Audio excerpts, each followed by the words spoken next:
Halo teman-teman semua, kembali lagi dengan aku. Gimana kabar kalian? Masih semangat dong belajar sama aku ya? Karena sebentar lagi nih tes CPNS bakalan diadakan SKD-nya teman-teman. Nah, di video kali ini aku bakalan ngebahas soal-soal TKP kembali nih teman-teman. Yaitu ada 5 soal TKP yang bakal kita bahas. Dan juga sebelum ke videonya, jangan lupa di subscribe dan nyalakan lonceng notifikasinya supaya kalian gak ketinggalan video terbaru dari aku. Oke, tanpa lama-lama kita langsung aja ke videonya. Oke teman-teman, kita masuk ke soal yang nomor 1. Kita baca bareng-bareng ya teman-teman. Anda merupakan kepala satuan kerja di sebuah pemerintah daerah. Teman dekat Anda merupakan salah satu staf kantor Anda. Terdapat laporan hasil pemeriksaan dari kepatuhan internal bahwa teman Anda mengikuti, menghadiri, dan bergabung pada sebuah deklarasi pembentukan organisasi penentang pemerintah. Sikap Anda. Oke teman-teman, kalian boleh pause dulu video ini, terus nanti cocokin jawabannya sama aku ya. Nah, di sini aku baca optionnya. A. Menyerahkan semuanya kepada bagian yang berwajib, dalam hal ini kepatuhan internal untuk memproses lebih lanjut. B. Menanyakan terlebih dahulu apakah benar yang bersangkutan bergabung dalam organisasi tersebut. C. Meminta kepatuhan internal untuk memecat. D. Meminta kepatuhan internal segera mengumpulkan pegawai untuk diberikan sosialisasi anti radikalisme. E. Meminta yang bersangkutan untuk mengundurkan diri. Oke teman-teman, di sini trik menjawab TKP kita harus eliminasi dulu yang poinnya rendah ya teman-teman. Nah, jadi yang jelas bakalan aku eliminasi itu adalah yang C. Ini aku eliminasi teman-teman. Kemudian yang E juga bisa kita eliminasi. Kemudian yang mana lagi bisa kita eliminasi? Oke, cukup ya, kita keep dulu tiga-tiganya nih. Yang A itu, kita kembalikan ke soal ya teman-teman. Terdapat laporan hasil. Oke, ini udah keluar ya hasilnya. Terdapat laporan hasil pemeriksaan dari keputusan internal. Nah, ini hasilnya ya, berarti udah keluar, berarti udah bener nih gitu kan. Belum masih dugaan gitu kan. Jadi udah memang benar kalau dia itu mengikuti organisasi penentang pemerintah. Nah, jadi sikap kalian tuh apa teman-teman? A, B, atau D teman-teman. Coba komen di kolom komentar ya. Nah, yang bisa aku eliminasi lagi tuh yang B teman-teman. Nih, menanyakan terlebih dahulu. Nih ada kata menanyakan terlebih dahulu apakah benar yang bersangkutan itu bergabung dalam organisasi tersebut. Nah, masalahnya di soal kan udah dijelaskan nih teman-teman bahwa tuh udah ada loh hasil laporan pemeriksaan dari kepatuhan internal. Kalau ternyata teman kita itu ikut organisasi penentang pemerintah teman-teman, kenapa harus kita cari tahu lagi gitu? Karena kan udah ada hasilnya malahan. Nah, jadi yang B kurang tepat ya. Terus antara A sama D, menurut kalian jawaban yang paling tepat itu yang mana teman-teman? Oke, ini sebenarnya A itu baik juga ya. Kemudian yang D juga baik, terus memberikan sosialisasi kayak gitu kan. Nah, tapi di sini soal TKP sekali lagi aku bilang mencari jawaban yang baik dari yang mencari jawaban yang paling baik dari yang baik gitu ya teman-teman. Nah, menurut aku poin 5-nya itu adalah di A teman-teman. Yaitu menyerahkan semuanya kepada bagian yang berwajib nih. Karena ini kan udah masuk ke dalam kategori soal anti radikalisme ya teman-teman, menentang pemerintah. Nah, kalau misalnya ada orang yang berbau-bau radikalisme, itu kita harus melaporkan ke bagian yang berwenang atau yang berwajib. Kemudian dalam hal ini kepatuhan internal untuk memproses lebih lanjut. Nah, ini kan bagian dia kan teman-teman, biar si kepatuhan internal ini yang memproses tindakan tersebut. Nah, kita itu adalah menyerahkan semuanya kepada bagian yang berwajib. Nah, ini karena udah masuk ke bagian teman-teman, radikalisme. Nah, kalau yang D, meminta kepatuhan internal segera mengumpulkan pegawai untuk diberikan sosialisasi anti radikalisme. Yang D ini sebenarnya baik juga ya, tapi yang lebih tepatnya itu adalah yang A teman-teman. Nah, jadi yang D ini poinnya 4, kemudian yang A ini poinnya 5 ya teman-teman. Kemudian yang B itu poinnya 3 dan C poinnya 1 serta E poinnya 2 gitu ya teman-teman. Oke, kita lanjut lagi ke soal nomor 2. Oke teman-teman, sebelum kita lanjut lagi ke soal selanjutnya, di sini aku mau ngerekomendasikan paket belajar website dari Sobat CPNS teman-teman. Nah, di situ tuh ada banyak banget tryout, kemudian latihan singkat, terus mereka juga sering bikin tryout akbar nih teman-teman. Dan ada materi serta modul ebook CPNS ya teman-teman. Nah, soal yang sebelumnya itu aku ambil dari platform ini teman-teman. Nah, itu soal-soalnya itu bagus banget dan udah dilengkapi sama yang namanya TKP anti radikalisme. Nah, jadi tiap paketnya itu, ini kan mereka ada 15 paket nih teman-teman. Nah, tiap paketnya itu mereka pasti selalu mencantumkan soal-soal anti radikalisme teman-teman. Ya, gitu ya teman-teman. Nah, jadi tuh ini bagus banget teman-teman, dan ini tuh berlaku juga selama setahun. Nih, kemudian juga mereka punya modul ebook itu 2106 lebih nih teman-teman, dan modul ebooknya itu dalam bentuk PDF dan kalian bisa download. Nah, jadi tanpa kalian beli buku pun kalian udah mendapatkan modul ebook dari Sobat CPNS hanya dengan Rp65.000 nih teman-teman. Nah, itu tuh murah banget ya, udah dapat tryout, kemudian latihan singkat, terus itu udah dapat materi TWK TIU dan TKP, serta dapat berbagai macam modul CPNS nih teman-teman. Ini aku coba perlihatin modul CPNS dari Sobat CPNS nih teman-teman. Nih, banyak banget itu kan, ada 488 halaman, kemudian tes CPNS itu ada 766 halaman. Kalau misalnya kalian beli buku sebanyak ini teman-teman, itu pasti udah perlu biaya yang cukup banyak juga untuk kita keluarkan teman-teman untuk membeli sebuah buku ya.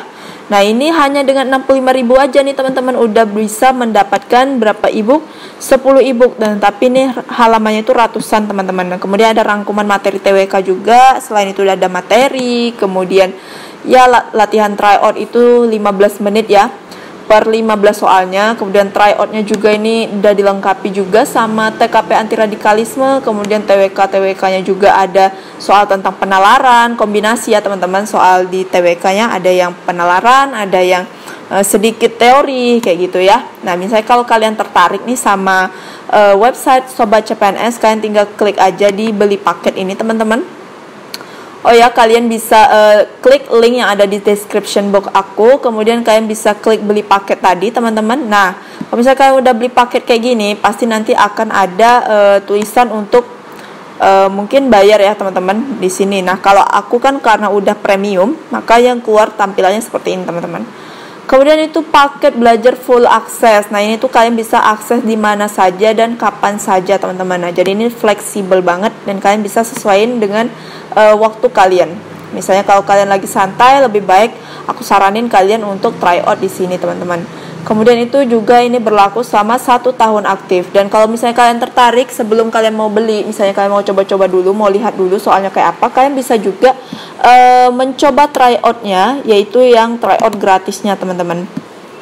Nah, jumlah tryout gratisnya itu juga sama teman-teman, dan bisa kalian pakai sebanyak 2 kali ya. Itu 110 soal yang terdiri dari TWK, TIU dan TKP dan anti radikalisme TKP-nya ya. Nah, ini gratis. Nih kalau misalnya kalian mau beli nih, sebelum mau beli kalian bisa tes dulu di sini teman-teman. Kalian tinggal klik di sini.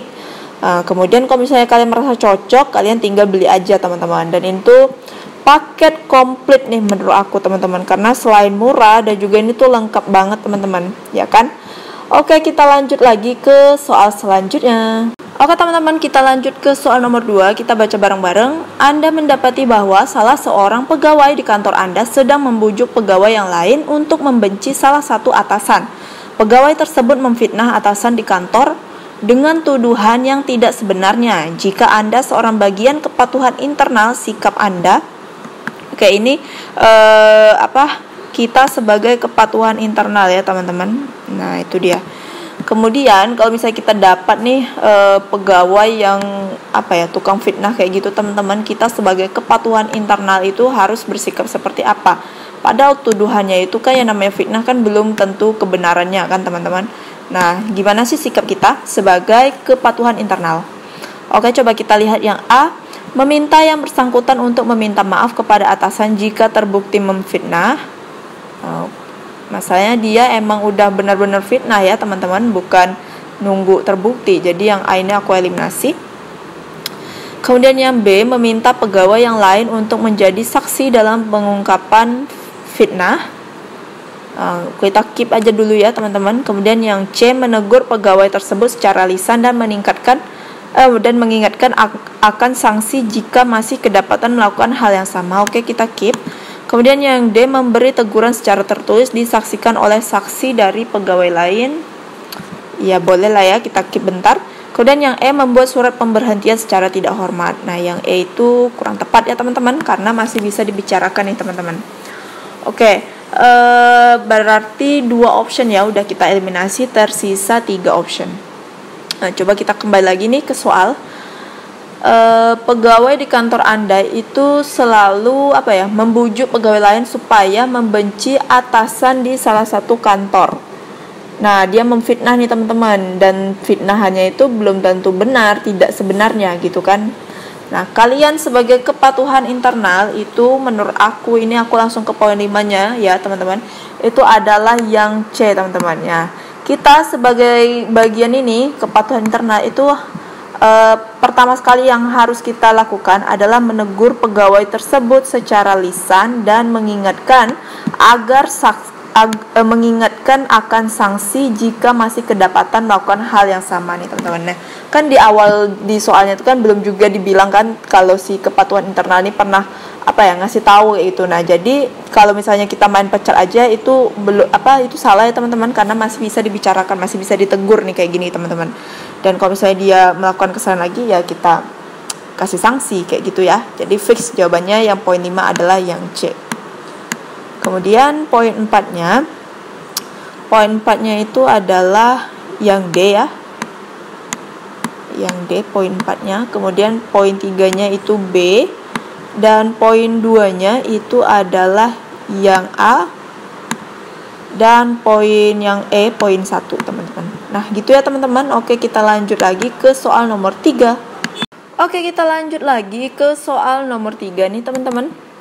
Kita baca bareng-bareng. Rian merupakan bawahan Anda yang berbeda agama. Suatu hari, Rian meminta izin di tengah jam kerja untuk melaksanakan ibadah wajib. Bagaimana sikap Anda? Berarti kalian sebagai atasan ya nih. Nah, di sini kalian mempunyai karyawan yang berbeda agama, teman-teman. Terus dia itu minta izin untuk ibadah wajib, teman-teman. Nah, kalau perbedaan agama itu sikap kita harus saling toleransi ya, teman-teman. Catat itu, kalau perbedaan itu harus saling toleransi. Nah, coba kita lihat yang optionnya. A, memberikan izin kepada Rian. Oke, boleh kita keep. Kemudian yang B, tidak memberikan izin dengan alasan masih jam kerja. Ini kurang tepat ya teman-teman, karena tidak ada jiwa toleransinya teman-teman. Kalau misalnya kalian tidak memberikan izin, malahan nanti jadinya kayak kaum agama yang minoritas itu merasa kayak tertindas kayak gitu teman-teman, merasa kayak tidak dihargai. Nah, itu dapat membahayakan kehidupan bernegara teman-teman gitu ya. Dari hal kecil ini tuh bakalan bisa berdampak perpecahan teman-teman. Jadi ini dilarang. Kemudian yang C, memberikan izin kepada Rian agar segera melaksanakan ibadah dan kembali bekerja setelah selesai. Oke, ini boleh. Kemudian yang D, memberikan izin kepada Rian dengan batasan waktu tertentu. Oke, ini boleh juga. Kemudian yang E, memberikan izin jika kewajiban pekerjaan telah selesai. Oke, boleh ya, kita keep ya teman-teman. Nah, di sini satu option yang udah kita eliminasi, berarti tersisa 4 option ya teman-teman. Nah, kira-kira kalau kalian sebagai atasan nih yang punya karyawan mau minta izin karena ada untuk melaksanakan ibadah wajib, kalian pastinya mengizinkan kan teman-teman. Nah, tapi kalau dikaitkan dengan keempat option ini, itu kalian pilih yang mana teman-teman? Coba komen di kolom komentar ya. Nah, kalau menurut aku, kalau yang A, memberikan izin kepada Rian, ini baik ya teman-teman, cuman kayak kurang lengkap aja gitu. Nah, coba kita cari yang lebih lengkap ya. Oke. Yang C, memberikan izin kepada Rian agar segera melaksanakan ibadah dan kembali bekerja setelah selesai. Oke. Kemudian yang D, memberikan izin kepada Rian dengan batasan waktu tertentu. Oke, dengan batasan waktu tertentu nih teman-teman. Jadi kayak ibadahnya jadi kayak kurang khusyuk ya teman-teman. Jadi kayak harus lebih buru-buru nih karena si Rian punya batasan waktu. Entah misalnya nih ibadahnya itu makan waktu setengah jam. Tapi si atasan itu menentukan waktu yang harus waktu ibadahnya tuh 15 menit teman-teman. Nah, jadi si Rian ini jadi kayak nggak konsen gitu teman-teman, nggak fokus. Nah, jadi yang D ini kurang tepat. Kemudian yang E, memberikan izin jika kewajiban pekerjaan telah selesai. gimana ya, di soalnya kan dia minta nih di tengah jam kerja untuk melaksanakan ibadah wajib. Berarti kan dia apa ya, ibadahnya itu emang di waktu itu juga harus dilaksanakan gitu teman-teman. Tapi di sini memberikan izin jika kewajiban pekerjaan telah selesai. Takutnya dia terlambat gitu kan teman-teman. Entah mungkin si Rian ini harus ke gereja atau gimana gitu kan teman-teman, kita nggak tahu. Nah jadi yang E ini kurang tepat ya. Nah jadi jawaban yang paling tepat itu adalah yang C teman-teman, memberikan izin kepada Rian agar segera melaksanakan ibadah dan kembali bekerja setelah selesai. Nah ini juga merupakan perilaku toleransi ya teman-teman, dan ini tuh bisa menghindarkan yang namanya perpecahan bangsa karena perbedaan agama tersebut gitu. Nah jadi poin 5-nya itu C, kemudian poin 4-nya itu ada di A, poin 3-nya itu adalah yang D ya teman-teman, dan poin 2-nya itu di E, serta poin 1-nya adalah di B gitu ya teman-teman. Oke, kita lanjut lagi ke soal selanjutnya. Oke teman-teman, kita lanjut lagi ke soal nomor 4. Anda sebagai guru sekolah menengah atas negeri di kota Anda, selain itu Anda juga memiliki bisnis sampingan sekaligus hobi berupa jual beli ikan koi. Pada hari Kamis, Anda mendapatkan pesanan ikan koi dalam jumlah yang besar yang oleh pemesan diharuskan sudah diterima pukul 1 hari itu. Sedangkan jarak rumah Anda dengan pemesan ditempuh sekitar 2 jam. Uang yang Anda peroleh rencananya akan Anda gunakan untuk biaya berobat anak Anda yang sore harinya sudah Anda daftarkan antrian di salah satu klinik swasta. Maka yang Anda lakukan adalah, oke teman-teman, ini gimana nih kira-kira jawaban kalian? Coba komen di kolom komentar ya. Nah yang A, mengantarkan pesanan ikan koi tepat waktu lalu segera mengajak putra Anda ke klinik. Kita keep bentar aja ya teman-teman, kita keep dulu. Kemudian yang B, mengajar di sekolah hingga pukul 9 lalu permisi dan mengantarkan pesanan kemudian sorenya mengantarkan anak. Ini mengajar di sekolah hingga pukul 9. Nah ini tuh kayak semena-mena banget ya teman-teman, tuh kayak nggak ikut aturan gitu ya. Jadi ini yang B aku eliminasi. Kemudian yang C, meminta izin pada atasan lalu mengantarkan pesanan dan mengajak putra Anda. Ini sih dia minta izin sih baik ya teman-teman, tapi masih di jam sekolah nih teman-teman, masih di jam sekolah. Jadi ini hanya untuk kepentingan pribadinya sendiri. Nah itu jadi kurang tepat yang C. Kemudian yang D, berangkat ke sekolah seperti biasa dan tidak menerima pesanan mengantar anak ke rumah sakit dengan biaya pinjaman KIP. Kemudian yang E, berangkat ke sekolah seperti biasa lalu melakukan transaksi jual beli dengan negosiasi waktu kepada penjual agar diundur sepulang sekolah. Oke, kita keep ya. Nah, 2 option udah kita eliminasi, berarti tersisa 3 option. Nah, di sini itu tuh kalian sebagai guru SMA nih teman-teman. Berarti kalian lagi ngajar ya. Nih. Kemudian di hari Kamis itu kalian mendapatkan pesanan ikan koi dalam jumlah yang besar nih. Tapi harus udah diterima jam 1. Terus masalahnya lagi teman-teman, jarak rumah kalian dengan si pembeli itu 2 jam teman-teman. Nah terus masalahnya lagi teman-teman, banyak banget ya masalah di soal ini. Terus masalahnya lagi uangnya itu nanti buat kalian gunain untuk biaya berobat anak kalian yang udah kalian daftarkan nih teman-teman. Nah gitu, kira-kira gimana sih, ini dilematik banget ya soal ini teman-teman. Udahlah kalian sebagai guru SMA, terus tuh dapat pesanan ikan koi harus jam 1 pula, terus tuh jarak rumah kalian tuh 2 jam lagi dari si rumah pembeli, terus anak kalian harus berobat lagi, kayak gitu ya. Nah, kira-kira kalau misalnya ini di posisi kalian bakal pilih jawaban yang mana teman-teman?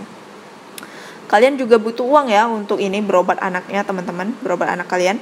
Nah, kalau yang A itu mengantarkan pesanan ikan koi tepat waktu lalu segera mengajak putra Anda ke klinik. Mengantarkan pesanan ikan koi tepat waktu. Nah, tepat waktunya itu kan jam 1 teman-teman. Ya kan, jam 1. Nah, ke jam 1 terus jaraknya dari rumah kalian itu berapa nih? Ditempuh 2 jam teman-teman. Nah, terus kan pastinya nggak mungkin kan kalau kalian ngajar bawa ikan koi teman-teman, pasti kalian tinggalin di rumah ya kan, kalian tinggalin di rumah dulu. Nah pasti sebelum jam 1 ini kalian harus pulang dulu nih teman-teman ke rumah ya, 2 jam mungkin perjalanan dari rumah kalian ke sekolah itu berapa jam? 1 jam kan. Kemudian kalian baru pergi mengantarkan si ini. Nah pasti itu sama aja dengan yang ini teman-teman, yang B, mengajar di sekolah hingga pukul sebelum selesai sekolah gitu kan. Kalian ngerti ya maksud aku? Nah jadi yang A ini kurang tepat teman-teman. Baik sih mengantarkan pesanan ikan koi itu tepat waktu, cuman ingat kalian itu sebagai guru yang mana kalian juga lagi bertugas mengajar teman-teman gitu ya. Berarti kan kalau misalnya kalian ngantarnya tepat waktu jam 1, kalian pergi ngantar ke ininya itu harusnya sebelum jam 1 kan. Nah itu kan masih jam sekolah, istilahnya masih jam mengajar gitu ya. Nah jadi yang A kurang tepat, aku eliminasi.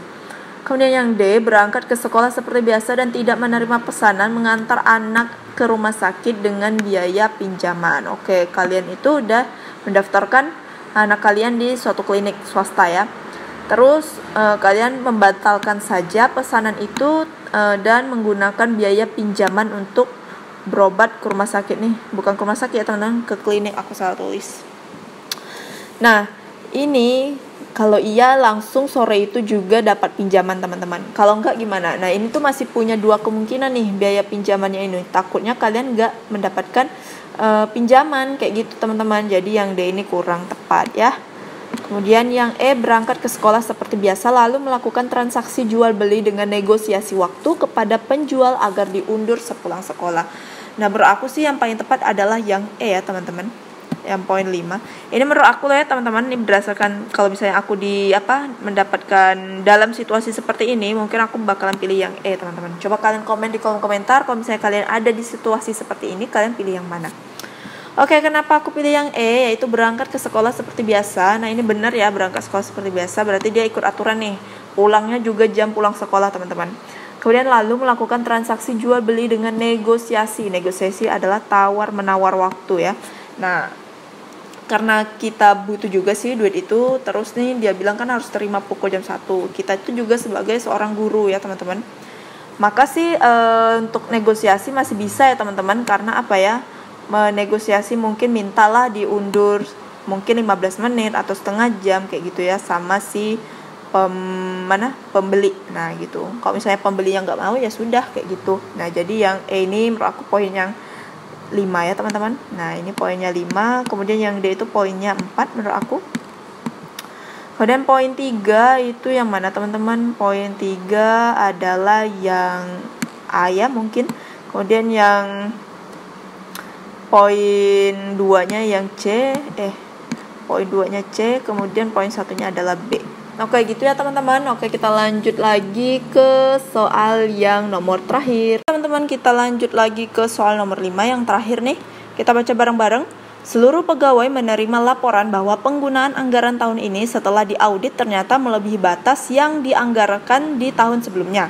Banyak sekali data menunjukkan bahwa biaya perjalanan maupun biaya beban pegawai mengalami kenaikan sekitar 309%, dan itu di luar batas kewajaran. Akhirnya kami semua dijadwalkan untuk mengikuti rapat membahas hal itu. Saya mengajak Irfan untuk segera menghadiri rapat penting tersebut. Rekan kerja saya, Irfan, meminta saya memalsukan tanda tangan presensi. Sikap saya, oke. Berarti di sini tujuan soalnya itu adalah, misalnya kalian punya teman, terus dia minta dipalsuin tanda tangannya. Nah itu sikap kalian kayak gimana teman-teman? Apakah kalian menerima atau menolak teman-teman? Harusnya menolak ya. Nah coba kita lihat yang A, menuruti. Nah ini karena menuruti berarti aku eliminasi. Menuruti permintaannya karena Ivan rekan kerja yang baik agar ketika saya perlu dapat minta bantuan kepadanya. Ini kurang tepat ya teman-teman, tidak baik nih. Berarti kalian bukan orang yang berintegrasi gitu. Nah kemudian yang B, menegur agar tidak melakukan kecurangan presensi. Oke, boleh kita keep. Kemudian yang C, melaporkan pada atasan agar atasan menegur langsung. Oh ini kayaknya kurang tepat ya teman-teman. Ini malah nanti kalian berdua jadi kelahi gitu teman-teman, dan kalian pasti dicap sebagai pengadu kayak gitu. Jadi yang C itu kurang tepat ya. Ini kita menjaga hubungan baik juga nih sama teman kita yang tukang palsu itu tanda tangannya teman-teman. Jadi yang C kurang tepat. Kemudian yang D, meminta rekan lain untuk memalsukannya. Ini malah menyuruh orang teman-teman untuk berbuat kejahatan untuk menutupi dirinya ya. Jadi ini yang D aku kurang setuju. Kemudian yang E, melaporkannya dan membiarkan kolom presensinya kosong. Nah, ini tadi sama dengan C ya, melaporkan ke atasan. Membiarkan kolom presensinya kosong, bagus sih teman-teman, kita biarkan kolom presensinya itu, kolom absennya itu nggak ada kosong, nggak ada coretan, nggak ada tantangannya. Karena apa? Karena kita menolak tuh yang namanya tanda tangan palsu, teman-teman. Tapi ini tuh kurang solutif, teman-teman. Kalau kita biarkan aja belum tentu dia sadar gitu kan. Nah, jadi yang paling tepat itu adalah yang B, poin 5-nya, teman-teman.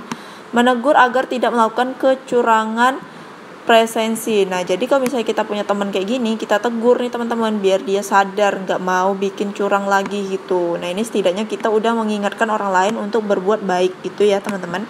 Nah, jadi poin 5-nya itu adalah yang B. Kemudian poin 4-nya itu ada di mana teman-teman? Poin 4-nya adalah yang E ya. Kemungkinan poin 4-nya ada di E. Kemudian poin 3-nya itu ada di C. Dan poin 2-nya itu ada di D. Serta poin 1-nya ada di A. Nah gitu ya teman-teman. Nah, coba kalian komen di kolom komentar kalian benar berapa. Dan juga kalau misalnya kalian kurang setuju, boleh komen aja di kolom komentar. Dan jangan lupa cantumin juga alasannya ya. Oke teman-teman, segitu dulu soal 5 soal TKP dari aku. Semoga ini bisa membantu persiapan CPNS kalian di tahun ini. Dan kalau kalian suka, jangan lupa di like dan juga di share ke semua sosial media yang kalian punya, supaya teman-teman kalian bisa belajar bareng aku juga. Nah, sekian dulu dari aku. Kalau misalnya ada kurang atau ada salah dalam pengucapan, aku mohon maaf ya teman-teman. Dan sekian dulu dari aku. Sampai jumpa di video selanjutnya. Bye-bye.